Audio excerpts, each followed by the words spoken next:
On an ordinary Wednesday morning, November 26, 2025, Nigerians woke up to a quiet that felt strangely heavy, one of those silences that tells you something has shifted even before the news reaches your door.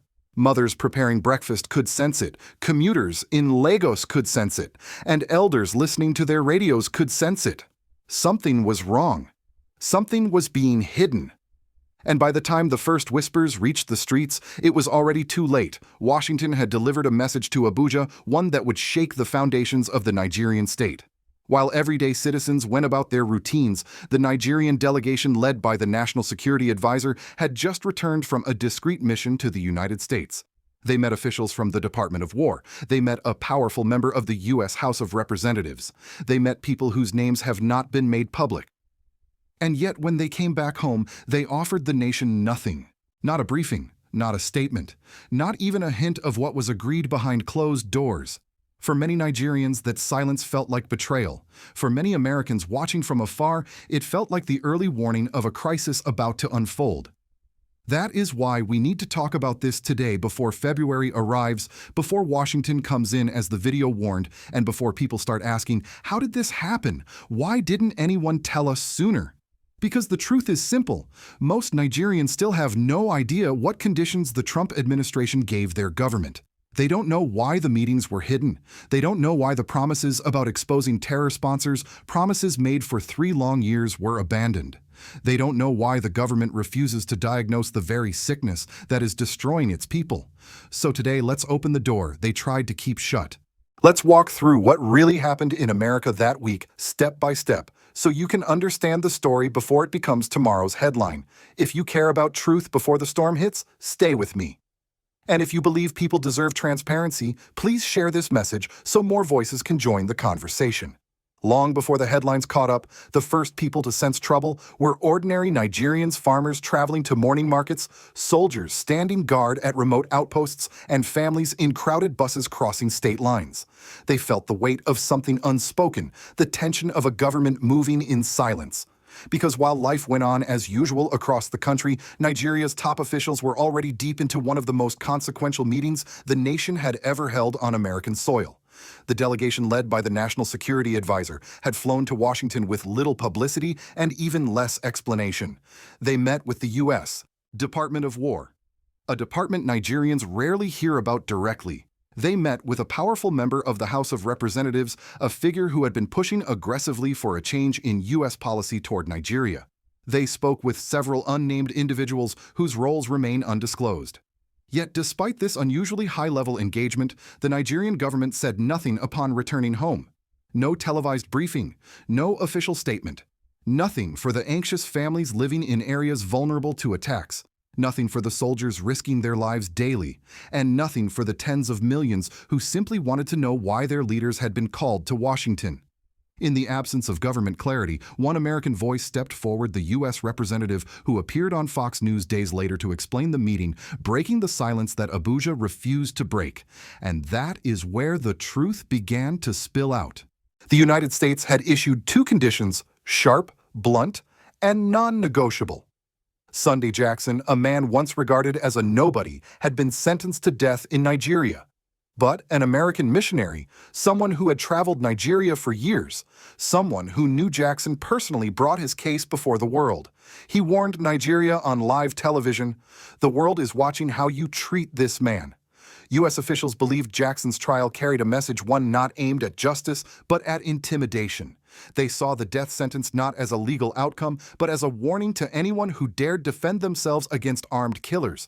And so Washington demanded his release. Not a review, not a delay, a release. This was the condition that froze the Nigerian delegation in place. The U.S. gave them 60 days to do something the Nigerian government had failed to accomplish for over a decade. They demanded the immediate disarmament of militias, insurgents, and extremist groups operating across the country. And they made it clear if Nigeria failed, America would do it for them. Officials in Washington went even further. They told the delegation that the first step toward disarmament was something the Nigerian government had avoided for years: release the names of terror financiers. Not American names, not foreign names. Nigerian names. Names that might belong to powerful politicians. Names that might inflame outrage across the world. Names that once public would reveal who truly fuels the violence devouring the nation. For 3 years, the Nigerian administration had promised to publish this list. The Attorney General even claimed it was complete, yet not one name has ever been released, not one financier has been charged, not one sponsor has been exposed. And Washington knew exactly why. If the names came out, the world would discover that Nigeria's own government has allowed terrorists to thrive. Not because they are powerless, Nigeria has police, military intelligence units, and courts in all 36 states, but because powerful individuals benefit from the chaos. To make matters worse, the delegation reportedly signed documents in Washington, pages of agreements now hidden from the public. Nigerians have not been allowed to see what their leaders committed to. And that secrecy, more than anything, is what fuels the fear that something irreversible was set in motion. By the time this truth began to leak through American media, the countdown had already started. 2 months, 60 days, a deadline that could reshape Nigeria and the region forever. The tension reached its breaking point not in a government office, but in the lives of ordinary Nigerians who suddenly felt the ground shifting beneath them. In towns across the north where mothers sleep lightly because gunfire can erupt at any hour, the faintest sound of a motorcycle at night makes entire families sit up in fear. Soldiers stationed in remote outposts felt something darker in the air, a sense that the window for peace was closing. And in the crowded streets of Abuja, whispers spread faster than official statements. America has given Nigeria 2 months. That single line became the emotional fuse for the entire nation. 2 months to do what 3 administrations have failed to do. 2 months to disarm networks armed with heavy weaponry, machine guns, rocket launchers, and imported arms whose origins the government has never explained. 2 months to solve a crisis that has burned across the country for more than a decade. The moment the U.S. representative went on Fox News and revealed the ultimatum, everything accelerated. Nigerians realized this was not diplomacy. This was an intervention warning. The words were crystal clear. If Nigeria disarms the terrorists within 60 days, America will partner with them. If Nigeria fails, America will intervene and disarm them directly. For millions of Nigerians who have lived under fear, this news brought a strange mix of relief and dread. Relief because maybe anyone would finally stop the violence.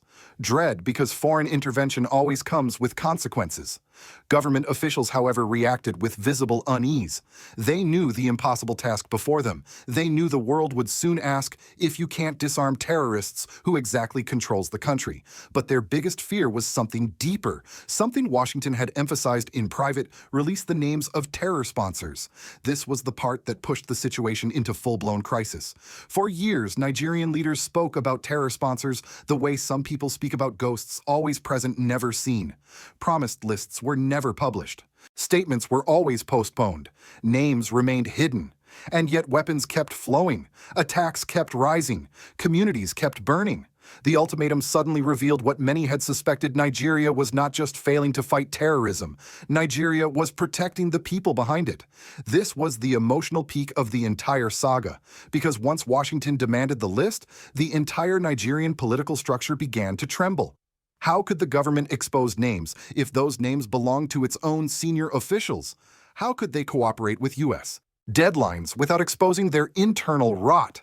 How could they explain to the world that terror continues because people in power benefit from chaos? As the news spread, Nigerians began asking questions they once whispered only in private. Why do terrorists have better weapons than our soldiers? Why can intelligence agencies track critics on social media, but not terrorists, live streaming their attacks? Why do officials meet with killers instead of arresting them? In villages plagued by banditry, people felt a grim sense of validation, an emotional mix of anger and sorrow. They had long suspected the truth, but hearing America confirm it made the betrayal feel sharper. The narrator in the original video escalated the emotion further by predicting something devastating. There will be full-scale war in 2026. This wasn't just commentary. It was a warning drawn from monitoring insurgent channels, watching militant groups openly prepare for escalation, and observing a government unable or unwilling to act. The tension hit its absolute peak when a respected legal practitioner went on national television and delivered the blow no government wants to hear: Nigeria has lost the monopoly of violence. The state is failing and failing at an accelerated rate. He listed every institution meant to protect the nation: the police, the SSS, the military, the courts, the Ministry of Justice, state-level prosecutors, and he showed how every one of them had abandoned their constitutional purpose. His voice carried frustration, disbelief, and heartbreak. He accused officials of negotiating with terrorists, paying them, protecting them, and even celebrating politicians who dine with them. For millions watching, that moment crystallized the truth. The crisis wasn't just about weapons or insurgents. It was about a government that no longer governed a system that had collapsed into denial, corruption, and paralysis. And now, with America's deadline ticking, the entire nation stood on the edge of an unknown future. In the days after the ultimatum became public, the most painful consequences did not appear first in government buildings. They appeared in the lives of ordinary Nigerians. In the north, families trapped in displacement camps waited for food that rarely arrived, wondering whether the government still remembered they existed. Children in IDP tents slept with their shoes on, ready to run at the first sound of trouble. Shopkeepers in Abuja looked over their shoulders, sensing that the crisis had entered a new phase, one that could spill into every corner of civilian life. The legal practitioner on television described Nigeria's internal collapse with a bluntness that shook the country. He listed every layer of institutional authority, from the police to the SSS, from high courts to federal prosecutors, and revealed what Nigerians had suspected for years: none of them were functioning as intended. Not because laws were missing. Nigeria has an abundance of anti-terror laws. Not because prosecutors were lacking. Every state has them. And not because the armed forces were weak. Nigeria's military remains one of West Africa's largest. The real failure, he argued, was political will. Government officials refused to prosecute terror suspects. State governors held meetings with armed groups rather than arresting them. Intelligence services that could easily track critics on social media somehow could not locate terrorists posting videos on TikTok. Judges waited for files that never arrived. And while terrorists grew bolder, government institutions grew quieter, more hesitant, more complicit.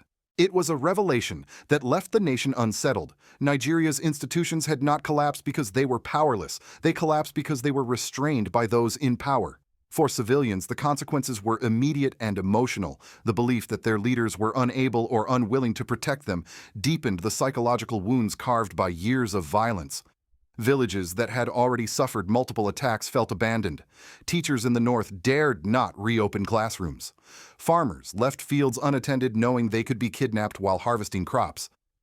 And the knowledge that powerful officials might be financing the terror made the fear feel personal, intimate, and unbearable. The legal practitioner expressed what millions felt but were afraid to say: either terrorists or terrorist sympathizers are the ones fighting terrorism in Nigeria. That single sentence cut through years of propaganda. Meanwhile, the political class responded in ways that fueled more distrust. The president continued hosting political defections, celebrating new alliances, while entire communities struggled to bury their dead. High-ranking officials insisted on non-kinetic strategies, a phrase that had come to symbolize negotiation, ransom payments, and quiet deals with killers. A former governor accused a sitting governor of paying 1 billion naira to terrorists. No investigation followed, no denial was issued, no outrage erupted in parliament. Instead, the government withdrew police escorts from VIPs in a symbolic gesture, only for citizens to immediately spot long convoys of VIPs still surrounded by police. In a country where words no longer matched reality, the president's orders felt weightless. Nothing illustrated the systemic failure more painfully than the killing of a Nigerian general, executed, mocked, and stripped of the dignity his rank deserved. Terrorists reportedly took his phone, potentially compromising intelligence networks. Soldiers saw this as proof that leadership was no longer in control. If a general could be targeted so easily, what protections existed for young recruits on the front lines? The legal practitioner's voice carried grief as he described this moment. The morale of the armed forces, he warned, had suffered a wound that no speech or ceremony could heal. By the end of his interview, the conclusion was unmistakable. Nigeria was not only struggling, it was failing at increasing speed. The government had lost the monopoly on violence. The institutions meant to safeguard citizens were now shadows of themselves. Civilians were left to navigate a crisis without guidance. And the political class seemed more invested in maintaining power than preserving the country. For millions of Nigerians watching the painful truth settled in, before America could intervene, Nigeria needed to confront the reality that its greatest threat came from within. From Washington's perspective, the crisis unfolding in Nigeria is not a distant regional problem. It is a growing fault line that threatens to destabilize the entire West African corridor. In U.S. security circles, Nigeria has long been viewed as the anchor of regional stability, the largest population, one of the strongest militaries, vast oil reserves, and strategic geography.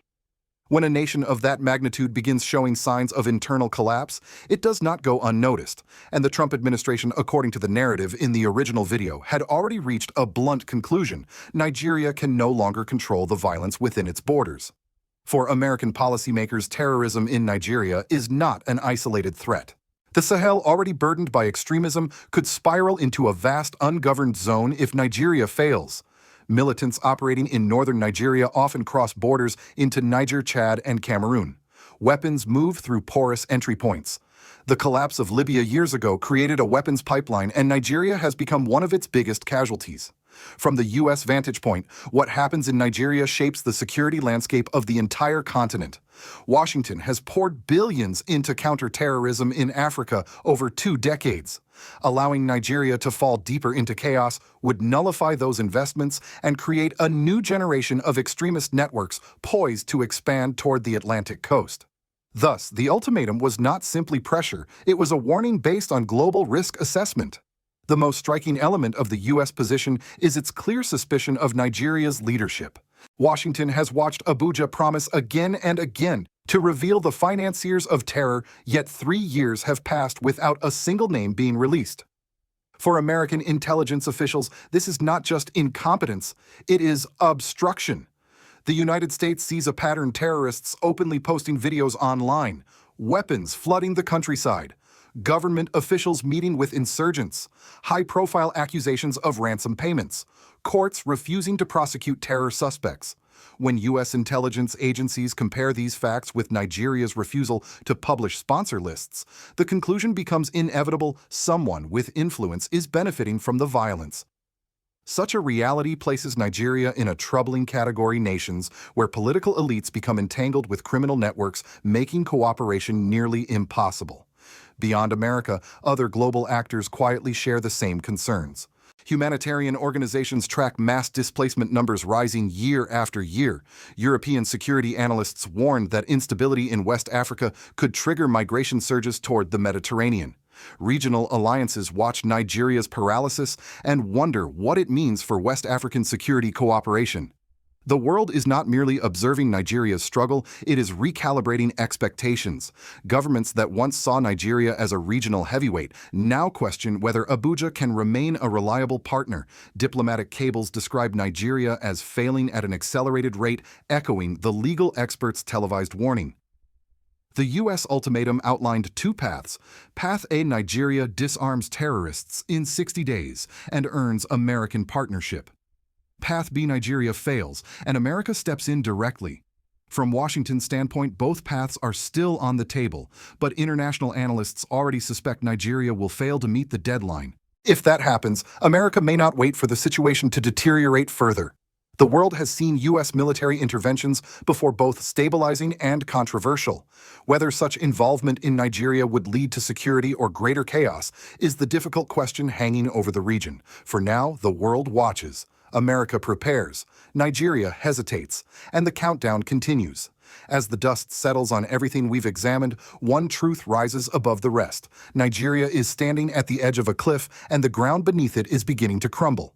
The 60-day ultimatum issued in Washington is not just a diplomatic gesture, it is a countdown.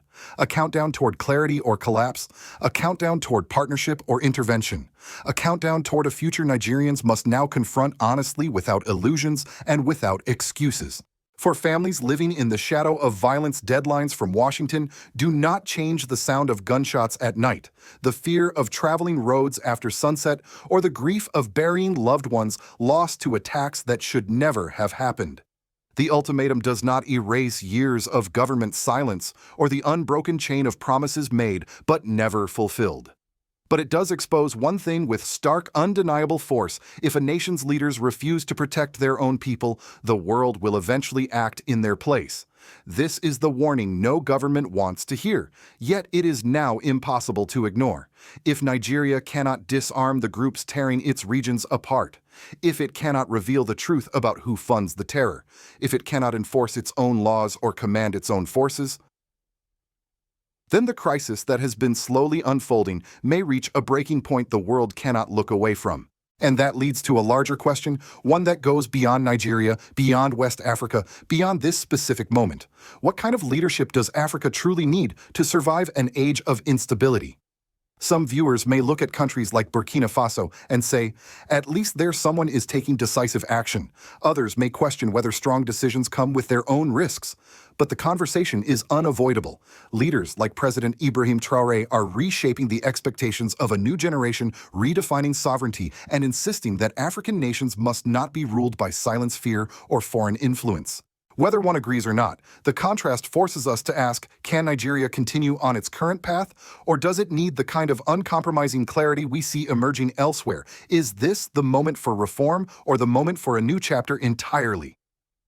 For those following Africa news closely, these next weeks may reveal more about the future of West Africa than the last 5 years combined. So I want to leave you with this. Do you believe Nigeria can change course before the countdown ends?